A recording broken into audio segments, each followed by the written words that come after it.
As we implement these reforms, Bitcoin and crypto will grow our economy, cement American financial dominance, and strengthen our entire country long into the future. Many Americans do not realize that the United States government is among the largest holders of Bitcoin. Does anyone know that? How about that? The federal government has almost 210,000 Bitcoin, or 1% of the total supply that will ever exist. But for too long, our government has violated the cardinal rule that every Bitcoiner knows by heart. Never sell your Bitcoin, right? Bitcoin has done it. It's done what its utterly ignorant naysayers said was impossible. Last night, it surged past the $100,000 threshold, reaching a new all-time high. And we're going to find out why we ain't seen nothing yet. The Bitcoin revolution is in full swing, and we're going to see precisely how Bitcoin represents a mass worldwide populist revolt that, as of last night, just reached more power and wealth than anyone ever imagined. Hey gang, it's me, Dr. Steve, your Patriot Professor, celebrating the dawn of the golden age that you made happen on November the 5th. So if you want a front row seat on everything to do with the rise of a new conservative crypto populist age, make sure to smack that bell and subscribe button. Also, gang, before we dive in here, I know there's a lot of you out there who want to get into Bitcoin. You want to get into crypto, but you simply don't know how. Well, guess what? We got you covered here. Here's your opportunity to get in the Bitcoin game with our good friend Dan Ryder of Prime DeFi. Dan has helped thousands discover and learn about how to get into Bitcoin and learn all kinds of amazing crypto strategies, especially if you've never done it before. Dan and Prime DeFi are leading a movement of kingdom-minded patriots on a mission to leave their corporate jobs and build a legacy for future generations, especially if you're a complete and total novice. So don't wait. Click on that link below right now to book a call with Dan and his team and let them walk you through the whole process. You don't need to gamble on high-risk cryptos to experience exceptional returns. There's a path for every comfort zone, but slots are limited. So don't wait. Click on that link below and book a call with Dan and his team and get into this amazing rising world of Bitcoin today. Over $100,000. That's how much a Bitcoin token is worth today, as the world's most valuable cryptocurrency continued its post-election bull run. As you heard earlier, President-elect Donald Trump is all in on the crypto revolution. In fact, Trump just posted, quote, "Congratulations, Bitcoiners, $100,000. You're welcome." I love it. Only Trump can do that. That congratulatory message came on the heels of Trump announcing his pick of Paul Atkins to lead the SEC, the Securities and Exchange Commission. Atkins is a huge crypto advocate, and as chair of the SEC, he'll be in charge of crypto policies, which promise to be among the most, or if not the most, crypto-friendly in the world. That is Trump's goal. Trump has said that he wants to make America not merely the leader, but the very center of Bitcoin in the world. As MicroStrategy CEO Michael Saylor's long recognized, Bitcoin represents a digital revolution and long-term store of value that's simply unmatched by any other commodity or investment in the world. What distinguishes this, the digital capital? Look, when we saw digital photos transform, a lot of people didn't get the fact that Kodak was going to get replaced by Instagram and Facebook, but they get digital photos. Digital capital is what happens when your long-term store of value goes from a building or goes from a portfolio of stocks to a digital asset like Bitcoin. Bitcoin represents the digital transformation of hundreds of trillions of dollars of capital in the world. Right. No one expected to see it, so they don't quite get what it's going to be, except for the fact it's worth all the money in the world. Now, what Michael Saylor's getting at there is that when you invest money into something, you're looking for what's called a long-term store of value. You want to plant your money into something where you not only are going to keep your money, but you're going to grow your money, right? You want to get rich and you want to stay rich. The problem is that with all the assets and industries that are available to us to invest in, they're all subject to the law of entropy. Whereas physical objects, they're all subject to degenerative dynamics. So you buy a building to invest in. And all of a sudden, you just invested in a whole host of worries, didn't you? You got to worry about upkeep. You got to worry about insurance. You got to worry about renting the rooms, landscaping, parking permits, zoning laws, property taxes, service taxes, you name it. This is the case with every single investment.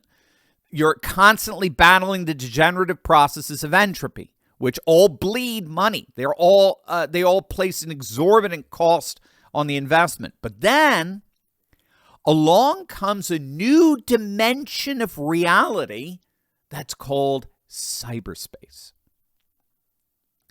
Cyberspace. And suddenly we realize that we're encountering a world, a telecosm, that largely transcends those entropic degenerative forces. You can invest in something like Bitcoin, and you have a long-term store of value that keeps and grows your money, but without the entropic degenerative costs that plague traditional real estate and stocks. So this is why Bitcoin is the future of money. It's the future of investment. And it's why people like Saylor and Elon Musk and Donald Trump believe it's going to reach heights of wealth that would have been otherwise inconceivable. Inconceivable, in the words of Princess Bride. But something even more profound is at work here. And that's discovering what actually connects all the dots between Bitcoin and cyberspace and Trump and this $100,000 surge. Something that's ultimately animating all of it. The real energy that's fueling this civilizational transformation that we're watching happen right before our very eyes is the global rise of populism. Now, what we have to understand here is that populism is not just a political force. Populism is a financial force. It's a social force. It's a technological force. It's a cultural force. It's a civilizational force. Today, populism permeates every aspect of our societies and our lives. And what this means is that increasingly, more and more populations are disavowing the entire Bretton Woods system. Now, if you don't know, that Bretton Woods system is the technical term that refers to the global economic framework comprised of institutions and rules and protocols for commercial and financial relations that were set up by the United States and Western Europe to basically rebuild the world after World War II, right? Wars are, of course, incredibly costly. As I understand, you can only sustain a war. You can only sustain a wartime economy for about 4 years.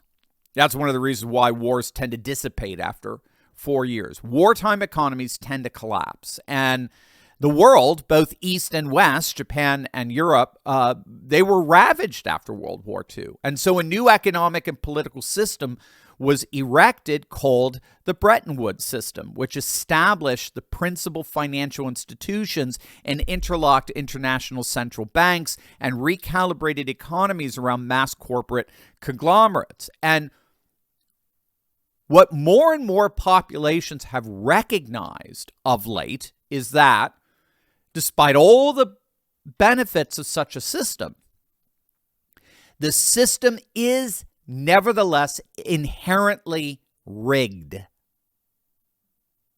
It is a rigged system. It's a system rigged against small businesses. We saw that in spades during the COVID lockdowns, didn't we? When Walmart was allowed to keep their doors open while the supply shop down the street was forced to close its doors. It's rigged against the working class. In the United States, back in 1965, the CEOs of major companies were paid around 20 times as much as their average employee. By 2012, they were paid more than 350 times as much as their average employee. So one person's wages were stuck, they were flat, and another's just exploded. The Brown University economist Mark Blythe notes that in 2015, Wall Street bonuses, Wall Street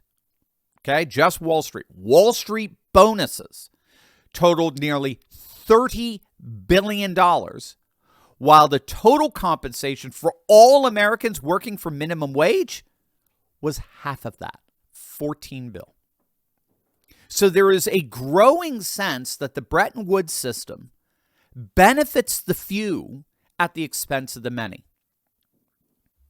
And so what is cyberspace in all of this? What's the significance of cyberspace? Well, cyberspace is a whole new world of interconnectedness that actually has the power and capacity to largely bypass and transcend the Bretton Woods system. Now, if you don't get that, you're not going to understand the significance of our historical moment right now. Cyberspace, the interconnected world of the entirety of digital information, interconnected largely through the cyber highways and byways of the internet, what we call the network society. Cyberspace liberates and emancipates populations from an old, tired, industrialized, rigged, fixed 20th century international system. And that is precisely why something like Bitcoin was inevitable, as Elon Musk once said, in retrospect, of course.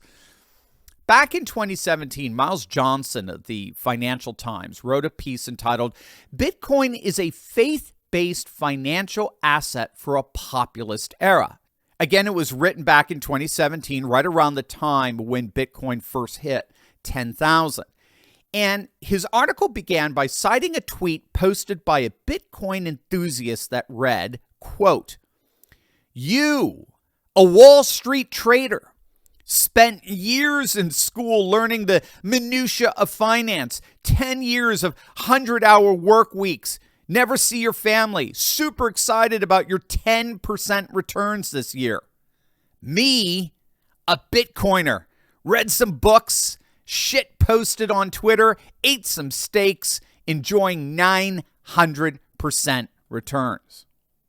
And Johnson, this article's author, responds to that tweet by noting that this trolling social media comment perfectly captures the mutual disdain between professional financiers who've mostly watched Bitcoin's rise with a mixture of puzzlement and horror, and the hardcore of true believers who view owning cryptocurrencies as a disruptive act of financial rebellion.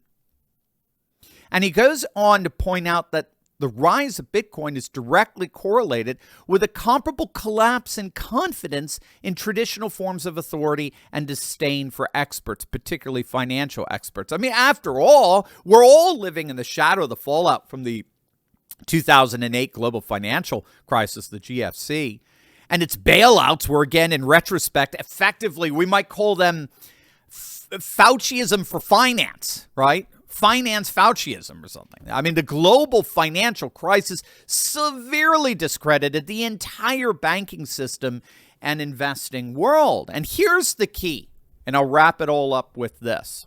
Kind of go full loop here.